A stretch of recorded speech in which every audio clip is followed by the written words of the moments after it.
So, yeah, it is beginning to be seriously the election season, right? We have a primary in a couple of weeks and a general election coming up soon. And with some perspective on all of that, Representative Jon Hoadley of Kalamazoo and some of his colleagues in the House have introduced something called the Voters' Bill of Rights, and he's going to talk to us about that this morning. Hello, John. Well, good morning. Thank you for the time today. So the Voters' Bill of Rights, what is that? So this is an amendment to our state constitution that if it was approved by voters, would ultimately make sure that everybody has a right to vote. This sounds a little, it sounds like something we take for granted right now. Mm-hmm. But what we want to do is ensure that when you go to the polls in Michigan, that you have a right to cast a secret ballot, that you have the right to get an absentee ballot for any reason, so no jumping through hoops and no playing games or feeling like you're forced to lie to get an absentee ballot.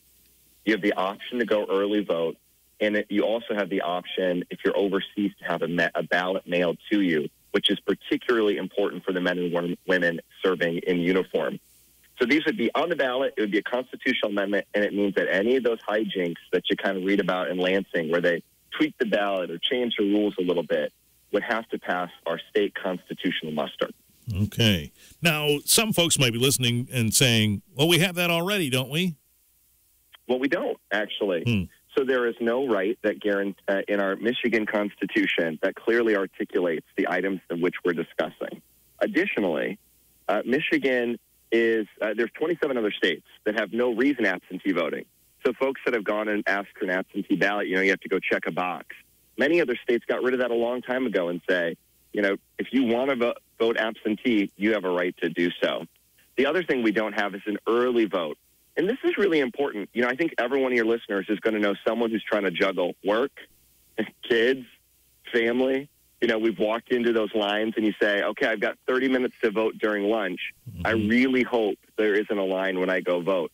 Other states got rid of that. 34 states got rid of that already by having early vote. So, you can vote within a few days of the election. Ours would be 15 days of the election. You could go down to your clerk and you could go vote in person, just like you would on election day. It's not a right if you don't have the chance to access it. But we shouldn't let little rules that are designed to limit the amount of time or access that folks have impede their right to vote if they are legally able to do so. Mm-hmm. That's interesting, the early vote idea. So it's not like polling places are open early, but you could go to the clerk's office early if you had a conflict. Right. You could go, and it would be up to our local clerks to design early voting centers. That could be, could be at the polls if they wanted to, but most states don't. It would be most likely that it would be at some centralized location, like the clerk's office. But you could walk in during normal business hours and cast your ballot. And it's just one of those things. We introduced the amendment because it's one of those things that so many other states have been working on. And we think that voting and the voting rules should be modernized like so many other states have already done. The thing is, we're still working on a very old model of voting, which has not changed as the demands of work and life and family has continued to evolve over time. So let's just modernize voting so it works for people today and remains accurate and secure. Representative Jon Hoadley is talking to us about a proposal called the Voters' Bill of Rights, a constitutional amendment. We'll talk more about it in just a minute. Representative Jon Hoadley with us on WBCK this half hour. We're talking about the proposal called the Voters' Bill of Rights, a constitutional amendment. And, John, on its surface, this, as you put it modernizes the way we vote. Now, it sounds like everybody should just be in favor of this. It's a great idea. Why haven't we really adopted these things quickly, and why have only certain states done it? Well, so State Representative Gretchen Driscoll is actually running for Congress just over in the greater Ann Arbor area.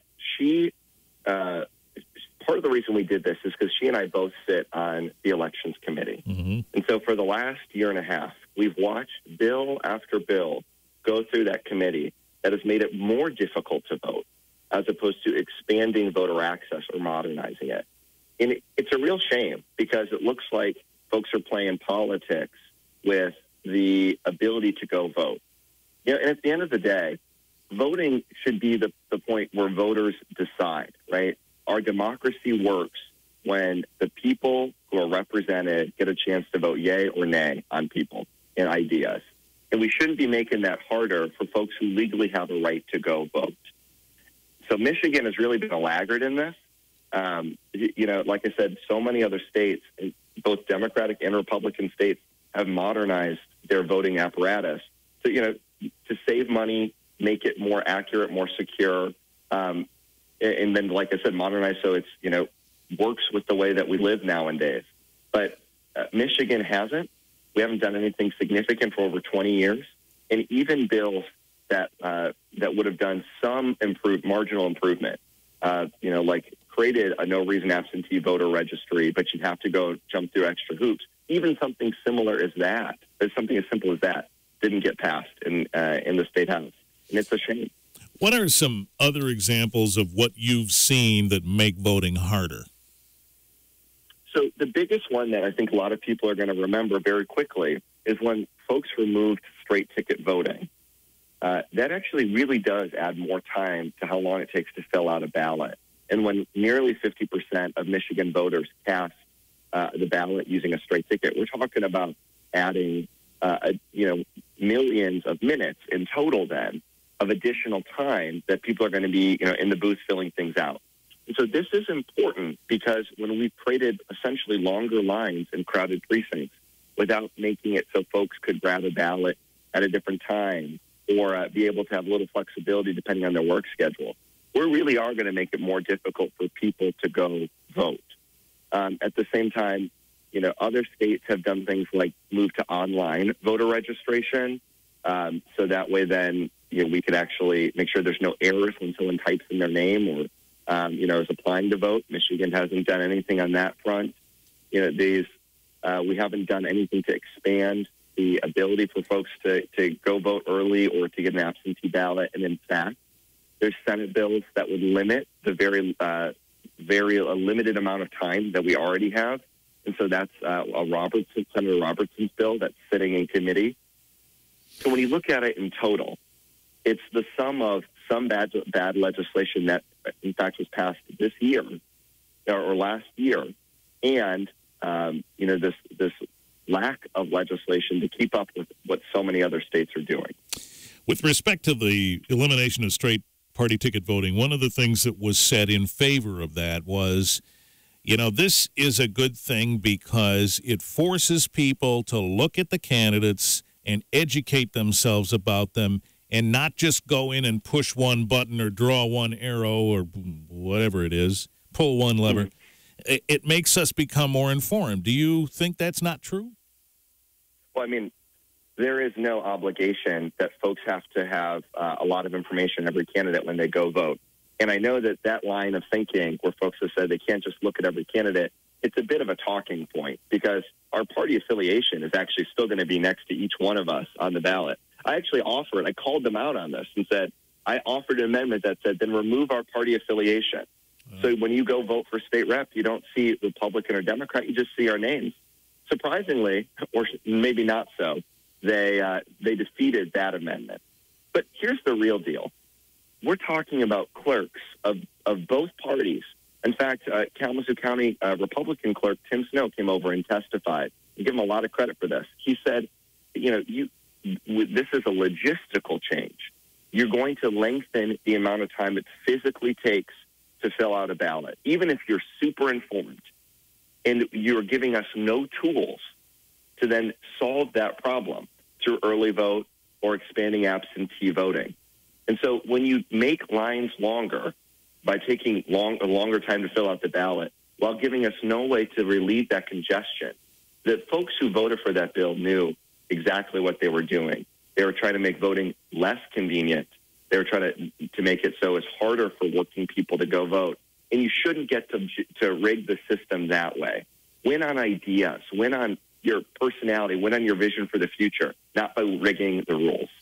Representative Jon Hoadley's here. We're talking about a proposal called the Voters' Bill of Rights, a potential constitutional amendment. We'll come back and pick up where we leave off in just a second. Representative Jon Hoadley of Kalamazoo is on the line with us talking about the proposed Voters' Bill of Rights. So where is this now, John, and what kind of momentum does it have? So it was just recently introduced. If folks want to support it, it's technically called House Joint Resolution PP. So if you were to, say, call your legislator and ask for a vote, you'd say, hey, we'd love for you to vote on House Joint Resolution PP. P as in Paul. It was read in. Mm-hmm. It's going to be needed to go to committee and have a hearing and move through that process. The last date it could get passed into law and then end up on this year's ballot would be September 9th. So that would be a tight turnaround, but it's logistically possible. And at the end of the day, this is something that, I think, for the average voter, for me, for a lot of folks I talk to on all sides of the aisle, most people have been very supportive of saying, all right, let's make sure that you have a right to vote, and then we can make sure that we're having a real debate about ideas. So they've been supportive. And why hasn't it been supported? What would stop it? The only reason that it would be stopped is because of politics, and usually partisan politics. Someone's worried that if more people are going to vote, that could make it so, they are less or more likely to win an election. And, that's you shouldn't get to sort of win by default, right? It's like when you show up to a sports game and some sort of game and the other team is like, it has to forfeit. That's the wrong way to be doing governing in the state of Michigan. So hopefully, if this is something that you want to take a look at, it's online, House Joint Resolution PP. You can also contact Representative Driscoll's office in Lansing or my office and let them know that you want to help. And we're happy to connect you with folks who are supporting the Michigan Voter Bill of Rights. All right. And so with a Republican majority in Lansing, is this going to go anywhere? Well, I think this is something you should talk, especially in the month of August. You should talk to your candidates and legislators about. If it doesn't go anywhere, and it might not, right? We've had Michigan, and frankly, with the Republican Senate, and then also, though, many of my Republican colleagues in the Elections Committee, they haven't been willing to take up these type of issues, right? So we've got a track record of literally dozens of bills that have been introduced that would modernize voting in the state of Michigan, and none of them have had a real hearing. We haven't done anything to tackle nonpartisan redistricting, which most folks want, or to look at ways to reduce the amount of money in politics.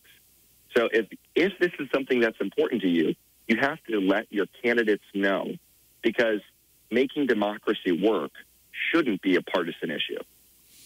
Are you hearing people say to you, I don't have time to vote, and in predominant enough numbers that motivated you to propose this? I will be 33 in a couple of weeks. I've got a ton of my friends who have kids now.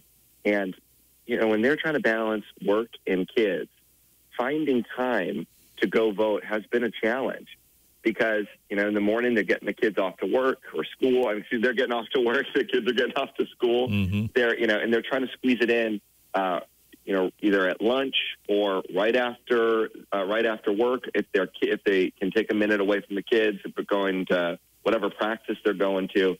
So I'm hearing it a lot. And, the rules are, if you're over the age of 60, you can vote absentee right now without having any other reason. But if you're, 36 or 26, you don't have that same luxury. Mm-hmm. And so, this is just something that should be, let's call fair, and give and modernize the process and protect everybody's right to vote. Because if you can't access a right, then it's not really a right that you have. And that's wrong. Are there any vulnerabilities with early voting, say, that we should be concerned about? So I know a lot of folks talk about hypothetical voter fraud. And, we should obviously make sure we're protecting the integrity of the ballot.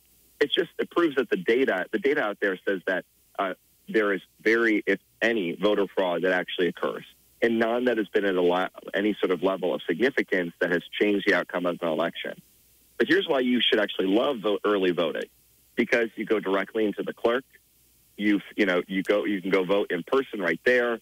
They update the rolls right away. So if someone was going to try to impersonate you or then request an absentee ballot later or try to do something, right? concoct some very complicated scheme. Those would actually be solved because, they would have already had marked you in person as voting at the polls. But here's the other thing. To sway an election, you would literally need to commit, hundreds, if not thousands, of acts of perjury and violating, of election violations. And this hasn't happened. So, this is one of those things where if you go talk to any of our clerks, the people that work the polls, they'll tell you our elections are secure. What they aren't right now, though, is modernized to then help working families, young families, or folks that just want to be able to, go vote and make sure they have their vote heard, despite the challenge of their work schedule or their family schedule. All right, we'll leave it there. Representative Jon Hoadley, thanks again. Thank you. We'll talk to you again soon.